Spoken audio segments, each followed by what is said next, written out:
Hello everyone, wellness channel के इस show में मैं छवि विज आप सभी दर्शकों का हार्दिक स्वागत करती हूँ। दोस्तों, समस्याएं किसे नहीं होती।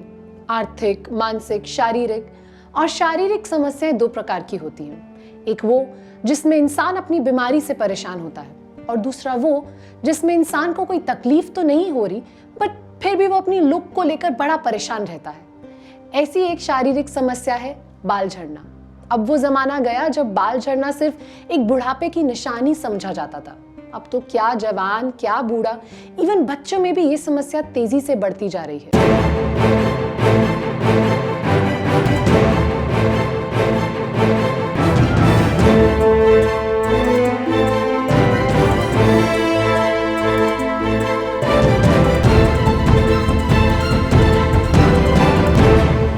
मेडिकल साइंस के इस दौर में ऐसी कोई भी समस्या नहीं है जिसका सॉल्यूशन ना हो। वैसे ही झड़ते बालों की तमाम प्रॉब्लम के लिए भी मेडिकल साइंस में सॉल्यूशन उपलब्ध है। जहां एक तरफ पेशेंट की लाइफस्टाइल चेंज करके या उसे दवाइयां देकर उसके झड़ते बालों को रोका जा सकता है, वहीं दूसरी ओर अगर जेनेटिक है या फिर बढ़ती उम्र के कारण या किसी और वजह से अगर पेशेंट के ऑलरेडी बाल झड़ चुके हैं और अब दवाइयां काम नहीं कर रही, तो उस केस में हेयर ट्रांसप्लांट भी करा सकते हैं। वैसे आप सबने हेयर ट्रांसप्लांट के बारे में सुना तो होगा ही, लेकिन जानकारी बहुत कम लोगों को है। कुछ लोग इससे झिझकते हैं या कुछ लोग इसको असुरक्षित मानते हैं या कुछ लोगों को लगता है बहुत महंगा है, और यही सब कारण की वजह से ये इससे दूरी बनाए रखते हैं। तो आपकी इन तमाम गलतफहमियों को दूर करने के लिए आज हमारे स्टूडियो में एक जाने माने हेयर ट्रांसप्लांट सर्जन मौजूद हैं। ये एक cosmetologist, dermatologist and hair transplant surgeon है। तो आइए मिलकर स्वागत करते हैं डॉक्टर मुकेश बत्रा जी का। हेलो सर, स्वागत है आपका हमारे शो में। शुक्रिया छवि, मुझे अपने शो पे बुलाने के लिए। सर, सबसे पहले हम ये जानना चाहेंगे कि हेयर ट्रांसप्लांट का प्रोसीजर होता क्या है। हेयर ट्रांसप्लांट एक ऐसा प्रोसीजर है जहाँ पर हम आपके डोनर एरिया से, जो कि या तो आपके सर का पीछे का भाग होता है या बदन का कोई भी हिस्सा जिसे हम बॉडी हेयर ट्रांसप्लांट बोलते हैं, हम वहाँ से फॉलिकल या ग्राफ्ट या हेयर फॉलिकल निकाल के हम उस एरिया में डालते हैं जहाँ पर बाल नहीं होते या जहाँ पेशेंट को बालों की ज़्यादा रिक्वायरमेंट है, जिसे हम रेसिपिएंट एरिया भी बोलते हैं।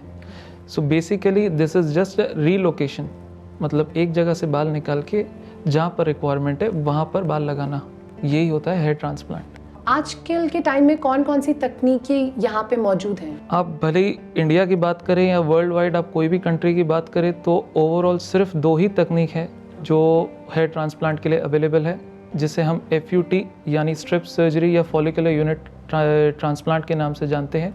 दूसरी जो आज की डेट में सबसे एडवांस और सबसे अधिक जो हो रही है, जिसे हम FUE या फॉलिकुलर यूनिट एक्सट्रैक्शन के नाम से जानते हैं। FUT तकनीक में ये करते हैं कि हम पीछे से एक स्ट्रिप निकालते हैं डोनर एरिया से, और वो स्ट्रिप के अंदर फॉलिकल्स रहते हैं। एक बार वो स्ट्रिप चमड़ी के साथ बाहर निकाला, उसके बाद हम वहाँ से एक एक करके एक एक ग्राफ्ट अलग करते हैं, और बाद में ये अलग किए हुए ग्राफ्ट हम जो एरिया रिक्वायर्ड है, जो रेसिपिएंट एरिया, हम वहाँ पे लगाते हैं। इसे हम FUT बोलते हैं। FUE में हम सीधा डायरेक्टली हम डोनर एरिया से सीधा फॉलिकल ही निकालते हैं, स्ट्रिप नहीं निकाला जाता है इसमें। So this is what is FUE यहाँ पर। सो यही दो तकनीक है जो आज की डेट में अवेलेबल है। बाकी अगर आप जो नए नए नाम सुनते हैं या जो भी आप कुछ अलग अलग तकनीकों के नाम सुनते हैं, तो ये सब चीज़ें सिर्फ एक मार्केटिंग गिमिक है। बेसिकली सब बेसिकली FUE ही कर रहे हैं, बस थोड़ा बहुत यहाँ वहाँ मॉडिफिकेशन करके उसका नाम पेटेंट करवा लेते हैं या अपने नाम पे वो प्रमोट करना चालू कर देते हैं। तो इन दोनों तकनीक में से बेटर कौन सा है, और पेशेंट चूज करता है या सर्जन चूज करता है कि कौन सी तकनीक भी यूज करनी है? बेटर तकनीक अगर आप पूछेंगे आज की डेट में, तो मैं हमेशा FUE ही कहूँगा, क्योंकि इसके कई कारण हैं। FUT 10 साल पहले हाँ एक नाम था FUT का, क्योंकि सब वही करवाने जा रहे थे, यहाँ तक कि अपने यहाँ पे काफ़ी सारे सेलिब्रिटीज़ ने भी करवाया है। बट FUT के कुछ साइड इफ़ेक्ट्स होते थे, या आप कह सकते हैं वो थोड़ा ज़्यादा इन्वेजिव प्रोसीजर होता था। जैसे कि मैंने आपको बताया कि एक चमड़ी का एक टुकड़ा पीछे से निकाला जाता था, तो उस कारण वहाँ पर पीछे टाके आते थे, स्टिचेस आते थे, एक परमानेंट डिफेक्ट या स्कार जिसे हम बोलते हैं वो आ जाता था वहाँ पर। जबकि अभी FUE जो आया है, जो नई टेक्निक है FUE, यहाँ पर ऐसा कोई पीछे लीनियर स्कार या ऐसा कुछ ये नहीं है कि पीछे कुछ डैमेज हो जाएगा, आपकी चमड़ी डैमेज हो जाएगी।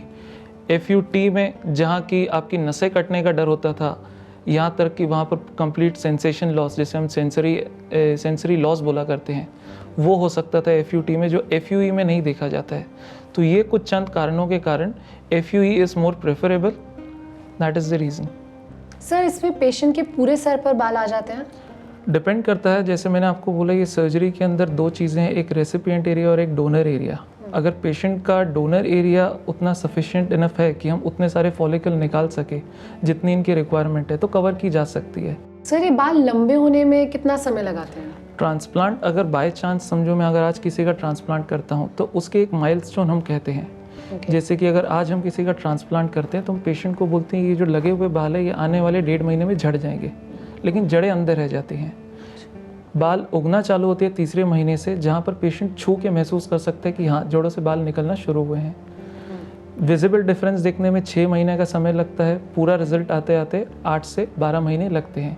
ये एक हेयर की साइकिल है जो नेचुरल है, तो ये रूट्स इस साइकिल के थ्रू पूरा पास होके पूरा रिजल्ट देने के लिए 8 से 12 महीने लगते हैं। सर क्या ये प्रोसीजर पेनफुल होता है? To an extent yes, but 6 से 8 घंटे के प्रोसीजर में समझिए आपको 6 से 8 मिनट का पेन है जो आपको जिसके थ्रू आपको जाना है, एंड ये पेन होता है लोकल एनेस्थीसिया का। बट आज की डेट में काफ़ी सारी डिवाइसेस आई हैं जो इस पेन को भी जिसने कम कर दिया है। तो पेशेंट का पेन अगर आप सोचिए, पेशेंट के पेन थ्रेशोल्ड के हिसाब से हम ये सब चीज़ों का भी इस्तेमाल करते हैं ताकि पेशेंट का जितना हो सके पेन कम हो जाए। But pain is something which is very negligible these days. क्या इसमें रिस्क फैक्टर भी बहुत होता है? रिस्क फैक्टर नॉर्मली जैसे कोई भी सर्जरी में होते हैं, बट ये एक माइनर प्रोसीजर है। FUE की मैं अगर पर्टिकुलरली बात करूँ तो ये this is as good as a dental procedure severity wise, so it is very safe procedure, पूरा लोकल एनेस्थीसिया में होता है। बट लाइक आई सेड, जैसे नॉर्मल दूसरी सर्जरीज़ के थोड़े छोटे मोटे रिस्क फैक्टर होते हैं, जैसे कि इन्फेक्शन हो गया या स्वेलिंग हो गया, पेन हो गया, तो ये माइनर रिस्क फैक्टर रहते हैं। और जो बाल ग्रो करते हैं क्या वो नेचुरल लगते हैं? ये डिपेंड करता है कि आप सर्जरी जिस सर्जन से करा रहे हैं उनकी स्किल्स कितनी है, उनका एक्सपीरियंस कितना है। कि हम जब ट्रांसप्लांट जब हम करते हैं, हमारा यही सबसे बड़ा गोल रहता है कि जब पेशेंट को पूरा रिजल्ट आए तो कोई भी देख के ये पहचान ना पाए कि उसने कुछ कराया है या कुछ ट्रीटमेंट कराई है। तो ये हमेशा एक सर्जन का गोल रहता है। But to achieve this thing आपका एक्सपीरियंस बहुत मायने रखता है ये सब चीज़ों में।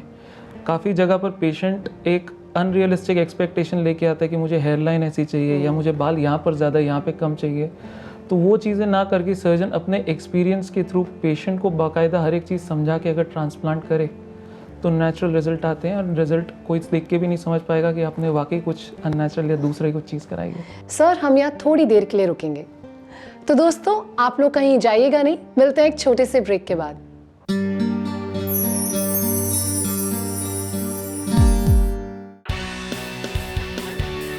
एक बात पूछूं, ये बड़े बड़े शानदार जिम देख के आपका मन करता होगा ना टोले शोले बनाने का, पर कभी समय का अभाव तो कभी पैसे का, और कभी ना समय ना पैसा, बस इतनी सी बात। बड़े बड़े फिल्म स्टार्स के इंस्ट्रक्टर आपको बताएंगे कि घर बैठे कौन सी एक्सरसाइज कर आप जिम का फायदा उठा सकते हैं। बस आप देखते रहिए वेलनेस चैनल। वेलनेस, आपका अपना फैमिली डॉक्टर।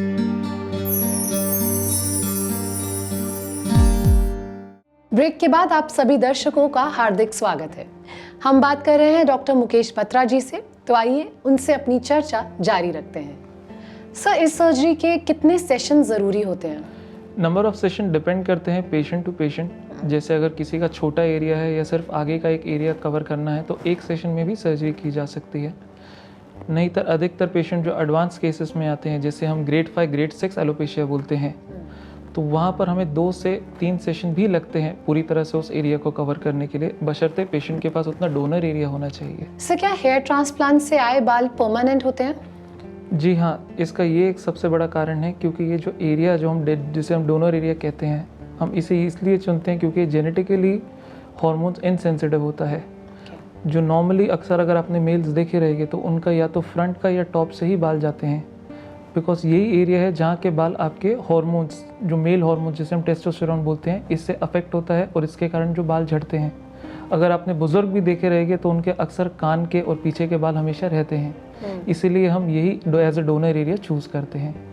तो जब हम बाल यहाँ से निकाल के हम आगे रेसिपिएंट एरिया पे डालते हैं तो उनका नेचर नहीं चेंज होता है। तो वो बेसिकली जो अपना जो ऑक्सीपिटल एरिया का जो उनका नेचर था तो वही नेचर अपना आगे लेके जाते हैं। इसलिए हम पेशेंट को अक्सर ये कहते हैं कि जो ट्रांसप्लांट से बाल आए हैं आपके, या आपके लाइफ लॉन्ग या परमानेंट रहेंगे, या जब तक आपका डोनर एरिया रहेगा तब तक ये बाल आपके टेकेंगे। तो सर, हेयर ट्रांसप्लांट के बाद क्या कोई प्रिकॉशंस लेनी होती है? हेयर ट्रांसप्लांट के बाद काफ़ी सारे प्रिकॉशन है, बट FUE जैसे कि मैंने आपको बोला एक मिनिमली इन्वेसिव प्रोसीजर है, तो प्रिकॉशन काफ़ी माइनर हो गए हैं इनमें। लेकिन प्रिकॉशन जो चलते हैं वो अक्सर 3 से 4 हफ्ते तक चलते हैं, जिसमें एक इनिशियल इंटेंस फेस रहता है जो 7 दिनों का रहता है, और बाकी मेंटेनेंस फेस एक रहता है जो 7 से 21 दिन तक चलता है। जो फर्स्ट 7 डेज़ रहते हैं, यहाँ पर हम पेशेंट को अक्सर एंटीबायोटिक्स, पेन किलर्स, बाकायदा हम उन्हें एंटी इन्फ्लेमेटरी ये सब देते हैं, ताकि पेशेंट को ट्रांसप्लांट के बाद कुछ दिक्कत ना हो, पेन ना हो, और पेशेंट का आने वाला जो समय है वो आसानी से गुजरे। जैसा कि मैंने आपको बोला, FUE एक मिनिमली इन्वेसिव प्रोसीजर है, तो हम ये चाहते हैं कि पेशेंट अगर आज ट्रांसप्लांट करे तो ट्रांसप्लांट के कारण से घर पे नहीं बैठने की ज़रूरत पड़े। तो इमीडिएटली पेशेंट नेक्स्ट, जैसे if is into an office job या डेस्क जॉब, या अगर आप एक ऑफिस में आप काम कर रहे हैं, तो पेशेंट इमीडिएटली अपना जॉब रिज्यूम कर सकते हैं। प्रोसीजर इतना सेफ और सिंपल है। जो बाकी के बचे जो 21 दिन का जो प्रिकॉशन होता है, वो हम अक्सर पेशेंट को बोलते हैं कि जैसे अगर उन्हें कुछ धूम्रपान या सिगरेट, स्मोकिंग, अल्कोहल वगैरह इनकी अगर आदत है, तो हम पेशेंट को अक्सर ये चीज़ अवॉइड करने को बोलते हैं। पेशेंट अगर जिम जाता है तो हम जिम भी रिस्ट्रिक्ट कर देते हैं, mainly heavy weight lifting exercises वगैरह। माइल्ड कार्डियो, योगा वगैरह पेशेंट अक्सर 2 हफ्ते के बाद शुरू कर सकते हैं। धूप वगैरह में जाने के लिए पेशेंट को हम अक्सर रिस्ट्रिक्ट करते हैं, बट ऐसा नहीं है कि इसके कारण पेशेंट को घर पे रिस्ट्रिक्ट होकर बैठना है या घर पे बैठना नहीं। आप बाहर निकल सकते हैं, लेकिन कोशिश करिए कि आप अक्सर अपना जो ट्रांसप्लांटेड एरिया है, जो रेसिपिएंट एरिया है, आप उसे छतरी से या कैप से या बैंडाना से, किसी भी चीज़ से आप ढक के बाहर निकलिए। बाकी स्विमिंग वगैरह भी हम 1 महीने के लिए पेशेंट की रिस्ट्रिक्ट कर देते हैं। 3 हफ्ते के लिए पेशेंट को हेलमेट वगैरह या बाइक पर राइड भी हम अलाउ नहीं करते हैं। सो ये कुछ डूज एंड डोंट्स है, but like I said minor restrictions है, तो इससे पेशेंट अपनी डे टू डे एक्टिविटी बंद नहीं कर सकते हैं। अपनी डे टू डे एक्टिविटी जैसे वो कैरी कर रहे थे वैसे आराम से कर सकते हैं, इसमें कुछ दिक्कत नहीं है। सर, हेयर ट्रांसप्लांट के बाद मेडिकल लाइन ऑफ ट्रीटमेंट का क्या महत्व होता है? काफ़ी महत्व है। अक्सर पेशेंट हमारे पास ये आशा लेकर आते हैं कि अगर हमने उनका ट्रांसप्लांट कर दिया तो हमने उनकी बॉल्डनेस क्योर कर दी। ये सबसे बड़ी गलतफहमी है। ट्रांसप्लांटेड हेयर, जो कि मैंने आपको बोला कि उनका रिजल्ट परमानेंट रहता है, लेकिन एक बात समझिए कि जो हमने ट्रांसप्लांट किया सिर्फ उनका ही रिजल्ट परमानेंट रहेगा। आपके जो बचे हुए बाल है उनको फिर भी किसी ना किसी तरह का सपोर्ट सिस्टम लगता है, जिसमें दवाइयाँ बहुत ज़्यादा महत्वपूर्ण हैं। मेडिकल लाइन ऑफ ट्रीटमेंट का महत्व 2 तरीके से होता है। पोस्ट ट्रांसप्लांट, एक ट्रांसप्लांट का रिजल्ट जल्दी लाने के लिए। अक्सर पेशेंट जब हमारे पास ट्रांसप्लांट कराने आते हैं तो उसे ये चाहिए कि रिजल्ट जितना जल्दी आए उतना अच्छा है, काफ़ी कारणों के कारण। तो इसीलिए हम पेशेंट को एक मेडिकल लाइन ऑफ ट्रीटमेंट में डालते हैं, जो आपका ब्लड सप्लाई बढ़ाती हैं, या पेशेंट को हम ओरल नरिशमेंट या विटामिन या न्यूट्रिएंट्स देते हैं, जिससे बालों को ज़्यादा से ज़्यादा नरिशमेंट मिल सके और रिजल्ट जल्दी आए। तो ये इनिशियल जो इंटेंस फेस रहता है, ये 1 साल रहता है ट्रीटमेंट का, मेडिकल लाइन ऑफ ट्रीटमेंट का, जहाँ पर हम पेशेंट को जल्द से जल्द रिजल्ट देने की कोशिश करते हैं। इसमें अक्सर ये भी देखा गया है कि ये इंटेंस फेस के कारण जो पेशेंट के प्री एग्जिस्टिंग बाल या जो ऑलरेडी रेसिपिएंट एरिया में जो पेशेंट के बाल थे, ये भी काफ़ी अच्छे तरीके से रिस्पॉन्ड कर जाते हैं, और ये बाल भी कड़क हो जाते हैं और मोटे हो जाते हैं। तो पेशेंट को रिजल्ट बहुत अच्छा मिलता है इसमें। बट 1 साल के बाद पेशेंट को अगर ये रिजल्ट मेंटेन करना है या लंबे समय तक खींचना है, तो पेशेंट को एक maintenance therapy in the form of या तो ओरल मेडिकेशन या तो एप्लीकेशन या लोकल लगाने की दवाई, जो patient which ever patient is comfortable with, वो पेशेंट को कंटिन्यू करनी रखती है एक समय तक। सो इसीलिए मेडिकल लाइन ऑफ ट्रीटमेंट का अधिकतर बहुत महत्व रखते हैं। सर, क्या ये पूरा हेयर ट्रांसप्लांट सर्जरी बहुत एक्सपेंसिव है? एक्सपेंसिव अगर आप रुपए के मायने में देखना चाहेंगे तो हाँ, थोड़ा बहुत एक्सपेंसिव लगता है। लेकिन अगर आप इसे दूसरी ट्रीटमेंट के कंपैरिजन में अगर आप देखें तो ये एक्चुअली बहुत आपका वैल्यू सेविंग प्रोसीजर है। एक एग्जांपल देता हूँ मैं आपको। जैसे अगर कोई पेशेंट या कोई क्लाइंट बाय चांस अगर वो एक हेयर पीस, जिसे हम हेयर सिस्टम या विग बोलते हैं, अगर आप वो लगा रहे हैं, तो उसका एक बेसिक कॉस्टिंग अगर आप देखने दें तो चालू होता है 25 से 60 हज़ार के बीच में, ठीक है। बट उसकी एक शेल्फ लाइफ होती है। शेल्फ लाइफ का मतलब ये 6 महीने में, 8 महीने में या मैक्सिमम 1 साल में आपको एक नया वापस से सिस्टम ऑर्डर करना पड़ता है। तो ये एक रिकरिंग कॉस्ट है। उसके अलावा उस सिस्टम को आपको मेंटेन करने के लिए एवरी मंथ, हर 3 हफ्ते में या 4 हफ्ते में जहाँ से आपने सिस्टम लगाया है उस क्लिनिक में आपको बार बार जाना पड़ता है। तो उस सिस्टम का एक मेंटेनेंस कॉस्ट भी आता है जो 1500-2000 है। कहने के लिए बहुत माइनर है, बट अगर आप देखो तो साल भर में आप उसके ऊपर 20 से 25 हज़ार रुपये आप अलग से और खर्चा कर रहे हैं। सो लॉन्ग टर्म में जब आप कंपेयर करें ट्रांसप्लांट को और दूसरे ट्रीटमेंट को, तो ट्रांसप्लांट एक्चुअली स्पीकिंग काफ़ी मनी सेविंग प्रोसीजर है आपका। सो यहाँ हम एक छोटा सा ब्रेक लेंगे। दोस्तों आप लोग कहीं जाइएगा नहीं, मिलते हैं एक छोटे से ब्रेक के बाद।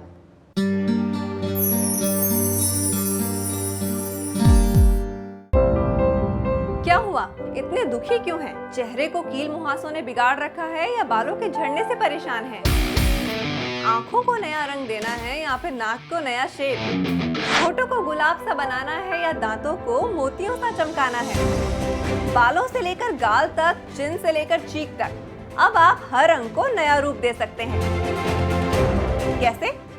इस सवाल का जवाब देने के लिए हमारे ब्यूटी एक्सपर्ट खुद चलकर आपके ड्राइंग रूम में आने वाले हैं। बस आप देखते रहिए वेलनेस चैनल। वेलनेस, आपका अपना family doctor. Welcome back everyone. हम बात कर रहे हैं डॉक्टर मुकेश बत्रा जी से। तो आइए उनसे हेयर ट्रांसप्लांट के बारे में और जानकारी लेते हैं। डॉक्टर, ये हेयर रेस्टोरेशन में और कौन सी नई नई तकनीकें आई हैं? पुराने FUE में एक रिक्वायरमेंट ये होती थी कि आपको अपना पूरा सर बॉल्ड यानी कि शेव या ट्रिम करवाना पड़ता था ट्रांसप्लांट से पहले।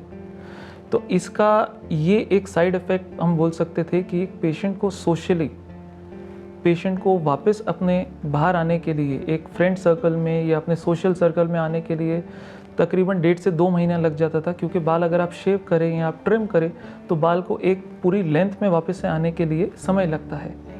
तो इसी कारणवश हमें पेशेंट के अक्सर ये एक कंप्लेन आया करती थी कि सर अगर आप इसमें कुछ अगर आप बदलाव लाएं या अगर आप इसमें कुछ नया कुछ कर सके तो हम भी ये ट्रांसप्लांट करवा सके।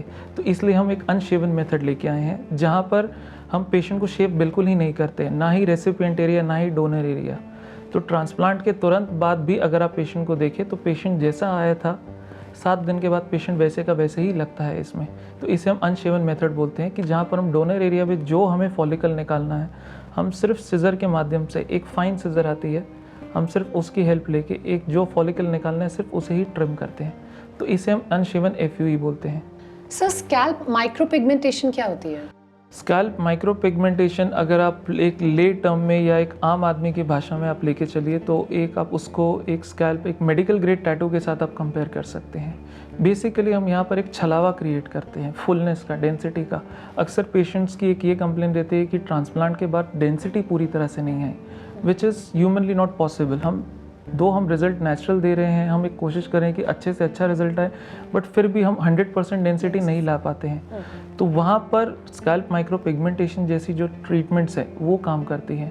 तो यहाँ पर हम क्या एक छलावा क्रिएट करते हैं। छलावा एज इन हम एक मेडिकल ग्रेड टैटू क्रिएट करते हैं with the help of organic pigments. अभी इसके जो पिगमेंट्स होते हैं वो टैटू पिगमेंट से काफ़ी डिफरेंट रहते हैं, और क्योंकि ये ऑर्गेनिक पिगमेंट है ये सेफ़ है even in the long run.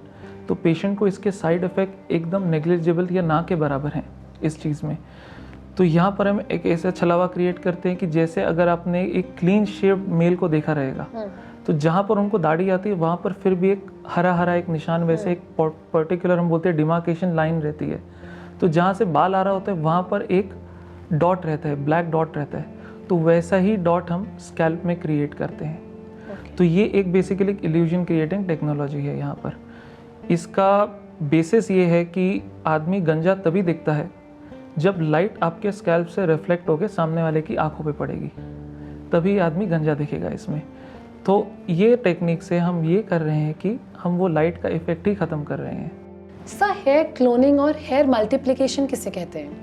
Hair cloning, hair multiplication या स्टेम सेल थेरेपी, जो आजकल हम काफ़ी सारे नाम सुन रहे हैं, मीडिया में भी काफ़ी पब्लिसाइज हो रहे हैं, काफ़ी सारी क्लिनिक ये सब नाम लेके एक अपनी पब्लिसिटी कर रही हैं। ये सब चीज़ें अगर देखा जाए छवि जी तो ये आज की डेट में सिर्फ रिसर्च लेवल तक ही लिमिटेड हैं। इनका एक्चुअल क्लिनिकल प्रैक्टिस में कुछ अभी तक कुछ रोल डिसाइड नहीं हुआ है। इसके काफ़ी सारे कारण हैं।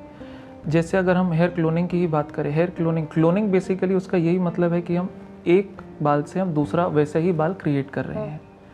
जहाँ तक मल्टीप्लिकेशन का सवाल है वहाँ पर स्टेम सेल का रोल आ जाता है। जैसे हम एक स्टेम सेल लेके हम उससे 10, 15, 20, 25 या कई 100 बाल बनाएं। तो जहाँ तक हम ये दो चीज़ें देख रहे हैं, ये दोनों चीज़ें आज तक सिर्फ रिसर्च के माध्यम तक ही सीमित रही हैं। तो अगर बाय चांस कोई आपको ये बोल के आपको बोल रहा है कि हम आपके ऊपर ट्रीटमेंट कर रहे हैं, मल्टीप्लिकेशन कर रहे हैं, क्लोनिंग कर रहे हैं, स्टेम सेल ट्रीटमेंट कर रहे हैं, तो या तो आपके साथ बड़ा फ्रॉड या स्कैम कर रहा है, या तो वो आपके ऊपर ही ट्रीटमेंट कर रहा है एज ए गिनी पिग। सो ये सब चीज़ों से बचिए, क्योंकि अब तक इसकी क्लिनिकल वैल्यू कुछ भी नहीं है ये ट्रीटमेंट्स की। सर, हेयर ट्रांसप्लांट के बारे में आप हमारे दर्शकों को कुछ खास बताना चाहेंगे? हेयर ट्रांसप्लांट आज की डेट में अगर आप पूछिए तो सबसे सेफ प्रोसीजर है। एक लोकल एनेस्थीसिया में, जैसे मैंने आपको बोला, as good as a dental procedure, अपने डेंटिस्ट के पास जाते हैं, जितना सेफ वो प्रोसीजर है उतना सेफ आज की डेट में एक हेयर ट्रांसप्लांट है। खाली इसमें हाँ समय थोड़ा ज़्यादा लगता है, क्योंकि एक फ़ाइन प्रोसीजर है, एक आर्टिस्ट का काम, एक स्किल्ड वर्क है वो चीज़, तो इसके लिए थोड़ा टाइम लेता है। But it is a very simple procedure, it's a very scientific procedure, result based procedure है। काफ़ी सारी जगह पर इस चीज़ का एक कमर्शलाइजेशन हो गया आज की डेट में। काफ़ी सारे गलत लोग इस लाइन में जा रहे हैं कि प्रमोट कर रहे हैं एक कमर्शियल एस्पेक्ट के हिसाब से। तो वहाँ पर जहाँ पर पेशेंट को रिजल्ट नहीं आता है, वो ट्रांसप्लांट को ही या तो बुरा मानता है, तो ये गलत फहमी है। Transplant as a technique is a very foolproof method. Price shouldn't be your criteria, quality should be your criteria basically, because this is once in a lifetime chance that you get. अगर आपने एक बार transplant करा और अगर आपको अच्छा result नहीं आया तो आप दोबारा नहीं कराओगे वो चीज़। सो इस चीज़ का आपको ज़रूर ध्यान देना है। Thank you so much sir, आप हमारे शो में आए। थैंक यू जवी जी, आपका और आपकी टीम का मुझे अपने शो पे इनवाइट करने के लिए। Thank you. तो दोस्तों, ये थे डॉक्टर मुकेश बत्रा, जिन्होंने आपको हेयर ट्रांसप्लांट के बारे में इतनी जानकारी दी। आशा करती हूँ आपको हमारा एपिसोड अच्छा लगा होगा। मिलते हैं अगले एपिसोड में, तब तक देखते रहिए चैनल वेलनेस, आपका अपना फैमिली डॉक्टर।